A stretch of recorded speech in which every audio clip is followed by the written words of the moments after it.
ఆదర్శ్‌ని కలుసుకున్న కృష్ణ మురారి ఇంట్లో వాళ్ళందరినీ ఎలా ఉన్నారు అన్నట్టు ఆప్యాయంగా అడుగుతాడు ఆదర్శ్ మురారితో.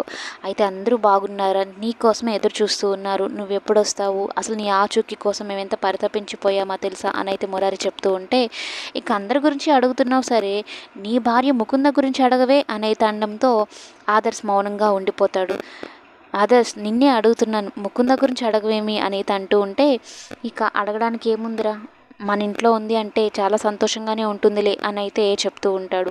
ఇక కృష్ణ ఉండి మీరు మా ఇన్ మీకోసం ముకుంద ఎదురు చూస్తూ ఉంది. ముకుంద కోసమే మేము మిమ్మల్ని ఎతకడం కోసం రంగంలోకి దిగాము. ఎట్లో దేవుడి దయ వల్ల మీరు కనిపించారు. ఇక ముకుంద కూడా చాలా హ్యాపీగా ఉంటుంది అనగానే ఆదర్శ్ చాలా డల్ అయిపోతాడు. ఆదర్శ్ ఏమనుకుంటాడు, మురారి అంటే ఇష్టం కదా, అందుకే వదిలి వచ్చేసాను అనుకుంటాడు. ఇప్పుడు మురారికి కూడా పెళ్ళైపోయింది. కానీ ముకుంద మనసులో మాత్రం ఆదర్శ్ లేడన్న విషయం అయితే ఆదర్శ్కి తెలుసు. మురారి మాట కాదనలేక ఆదర్శ్ అయితే ఇంటికి బయలుదేరుతాడు. ఇక ముకుంద కూడా మురారికి మాట ఇచ్చింది ఆదర్శ్ని భర్తగా ఒప్పుకుంటాను అని.